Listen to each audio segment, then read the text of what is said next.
ಲೋಕವ ಕಟ್ಟಿ ನೂರಾರು ಕನಸುಗಳ ಹೊತ್ತು ಹೋಗುವೆವು, ನೂರಾರು ಕನಸುಗಳ ಹೊತ್ತು ಹೋಗುವೆವು.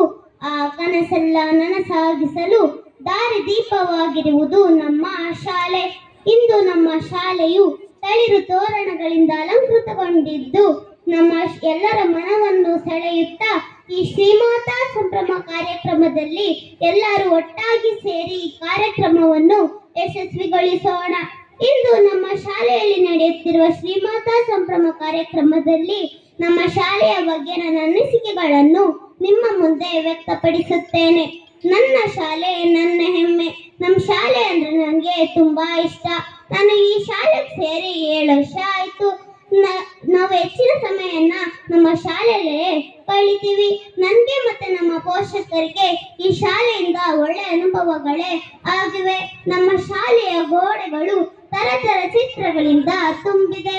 ನಮ್ಮ ಶಾಲೆ ಸುತ್ತ ಹಸಿರು ಹರಡಿದ ಶಾಲೆ, ಪ್ರೀತಿಯ ಶಿಕ್ಷಕರನ್ನು ಹೊಂದಿರುವ ಶಾಲೆ ನಮ್ಮ ಶಾಲೆಯಾಗಿದೆ. ನಾನು ಈ ಶಾಲೆಯಲ್ಲಿ ಪ್ರೀ ನರ್ಸರಿಯಿಂದ ಓದ್ತಾ ಇದ್ದೀನಿ. ಈ ಶಾಲೆ ನಮಗೆ ಶಿಸ್ತು, ಸಂಯಮ ಪಾಲನೆ ಮತ್ತು ಸಂಸ್ಕಾರವನ್ನ ಹೇಳ್ಕೊಡ್ತಾ ಇದೆ. ನಾನು ಈ ಶಾಲೆಯಲ್ಲಿ ಪ್ರೀ ನರ್ಸರಿಯಿಂದ 4th ವರೆಗೂ ಓದ್ತಾ ಇದ್ದೀನಿ.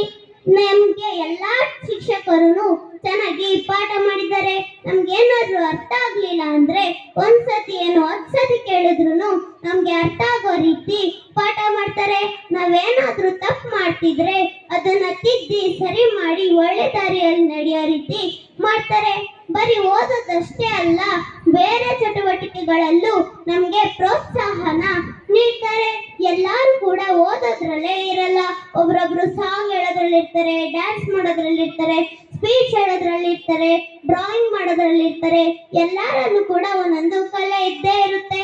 ಬರೀ ಆ ಕಲೆ ಇದ್ರೆ ಸಾಲದು, ಅದನ್ನ ತೋರಿಸ್ಕೊಳ್ಳೋದಿಕ್ಕೆ ಒಂದು ವೇದಿಕೆನೂ ಕೂಡ ಸಿಗ್ಬೇಕು. ಇಲ್ಲ ಅಂದ್ರೆ ಆ ಕಲೆ ಇರೋದನ್ನು ವೇಸ್ಟು. ನಮ್ಮ ಶಾಲೆಯಲ್ಲಿ ಅಂತ ಮಕ್ಕಳನ್ನ ಗುರುತಿಸಿ ಅವ್ರಿಗೆ ಕಾರ್ಯಕ್ರಮಗಳಲ್ಲಿ ಅವಕಾಶನ ಕೊಡ್ತಾ ಇದ್ದಾರೆ. ನಮ್ಮ ಶಾಲೆಯಲ್ಲಿ ಎಲ್ಲಾ ರೀತಿ ಫೆಸ್ಟಿವಲ್ಸ್ನು ಆಚರಿಸಿ ಆ ಹಬ್ಬನ ಏನಕ್ಕೆ ಆಚರಿಸಬೇಕು, ಆ ಹಬ್ಬದ ಮಹತ್ವವನ್ನ ತಿಳಿಸಿ ನಮ್ಗೆ ಡ್ಯಾನ್ಸ್ ಇರ್ಬೋದು, ಸ್ಪೀಚ್ ಇರ್ಬೋದು, ಸಾಂಗ್ ಇರ್ಬೋದು ಅವಕಾಶನ ನಮ್ಗೆ ಕೊಡ್ತಾ ಇದ್ದಾರೆ. ಮತ್ತು ನಾನು ಕೂಡ ನಮ್ಮ ಶಾಲೆಯಲ್ಲಿ ನಡೆಯುವ ಕಾರ್ಯಕ್ರಮಗಳಲ್ಲಿ ಅನೇಕ ಬಹುಮಾನಗಳನ್ನ ಪಡೆದಿದ್ದೀನಿ. ಕ್ಲಸ್ಟರ್ ಮಟ್ಟದ ಪ್ರತಿಭಾ ಕಾರಂಜಿಯಲ್ಲಿ 2 ಪ್ರಥಮ ಸ್ಥಾನ, ಹೋಬಳಿ ಮಟ್ಟದ ಪ್ರತಿಭಾ ಕಾರಂಜಿಯಲ್ಲಿ 2 ಪ್ರಥಮ ಸ್ಥಾನ, ತಾಲೂಕು ಮಟ್ಟದ ಪ್ರತಿಭಾ ಕಾರಂಜಿಯಲ್ಲಿ ಕಥೆ ಹೇಳುವುದು ಪ್ರಥಮ ಸ್ಥಾನ ಮತ್ತು ಧಾರ್ಮಿಕ ಪಟ್ಟಣದಲ್ಲಿ 3ಯ ಸ್ಥಾನವನ್ನ ಪಡೆದಿದ್ದೀನಿ.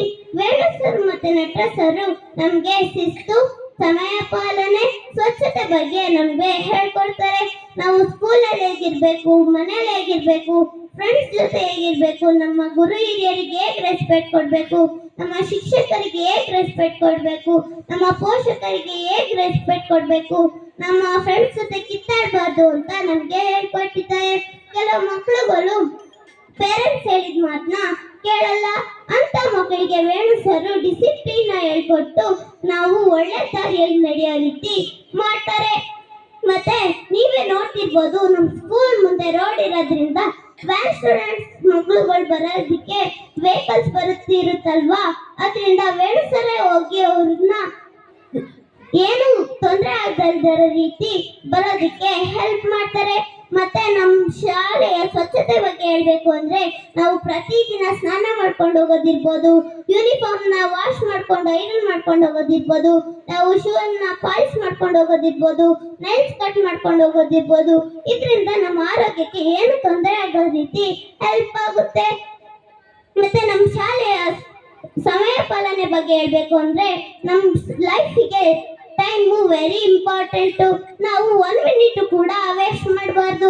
ನಾವು ಓದೋ ಟೈಮಲ್ಲಿ ಓದಬೇಕು, ಆಟ ಆಡೋ ಟೈಮಲ್ಲಿ ಆಟ ಆಡಬೇಕು. ನಾವು ಸರಿಯಾದ ಸಮಯಕ್ಕೆ ಎದ್ದೇಳಬೇಕು, ಸರಿಯಾದ ಸಮಯಕ್ಕೆ ತಿಂಡಿ ತಿನ್ನಬೇಕು, ಸರಿಯಾದ ಸಮಯಕ್ಕೆ ಸ್ಕೂಲಿಗೆ ಹೋಗ್ಬೇಕು. ಮತ್ತೆ ನಾವು ಸರಿಯಾದ ಸಮಯಕ್ಕೆ ಹೋಮ್ವರ್ಕ್ನ ಮಾಡ್ಕೋಬೇಕು. ಇದರಿಂದ ನಮ್ಮ ಸಮಯ ಪಾಲನೆ ಬಗ್ಗೆ ನನಗೆ ಅರಿವು ಮೂಡುತ್ತೆ.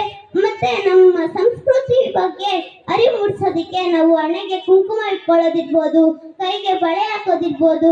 ಇದರಿಂದ ನಮ್ಮ ಸಂಸ್ಕೃತಿ ಬಗ್ಗೆ ನಮಗೆ ಅರಿವನ್ನ ಮೂಡಿಸ್ತಾ ಇದ್ದಾರೆ. ನಮ್ಮ ಶಾಲೆಯಲ್ಲಿ ಓದಿತರ ಮಕ್ಕಳನ್ನು ಇರ್ತಾರೆ.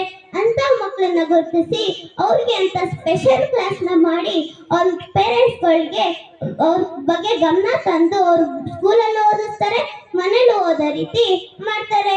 ಎಲ್ಲಾ ಕ್ಲಾಸ್ನಲ್ಲೂ ಚೆನ್ನಾಗಿ ಓದೋ ಮಕ್ಕಳಿಗೆ ಎಕ್ಸಲೆಂಟ್ ಅವಾರ್ಡ್ನ ಕೊಡ್ತಾರೆ. ಅದರಿಂದ ಎಲ್ಲಾ ಮಕ್ಕಳು ನಾನು ಮುಂದಿನ ವರ್ಷ ಚೆನ್ನಾಗಿ ಓದಬೇಕು, ನಾನು ಅವಾರ್ಡ್ ತಗೋಬೇಕು ಅಂತ ಓದೋ ಛಲನ ನಮಗೆ ಹುಟ್ಟಿಸ್ತಾರೆ.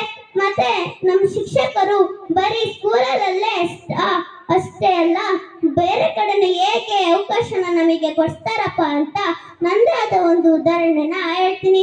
ಇದೇ ವರ್ಷ ನಡೆದ JKBMS ಕ್ರೀಡಾಂಗಣದಲ್ಲಿ ನಡೆದ 78ನೇ ಸ್ವಾತಂತ್ರ್ಯ ದಿನಾಚರಣೆಯಲ್ಲಿ ನಮಗೆ ಭಾಷಣ ಮಾಡೋದಕ್ಕೆ ಅವಕಾಶನ ಕೊಡಿಸಿದ್ರು. ನಾನು ಭಾಷಣ ಮಾಡೋವರೆಗೂ ನಮ್ಮ ಶಿಕ್ಷಕರು ನನಗೆ ಧೈರ್ಯ ತುಂಬಿ ಪ್ರೋತ್ಸಾಹನ ನೀಡಿದ್ರು. ನಾನು ಸ್ಪೀಚ್ ಮಾಡೋವರೆಗೂ ವೇಣು ಸರು ಸ್ಟೇಜ್ ಹತ್ರನೇ ನನ್ನ ಜೊತೆನೇ ಇದ್ದು ನನಗೆ ಧೈರ್ಯ ತುಂಬಿ ಪ್ರೋತ್ಸಾಹನ ನೀಡಿದ್ರು. ನಾನು ಚೆನ್ನಾಗಿ ಭಾಷಣ ಮಾಡಿದೆ.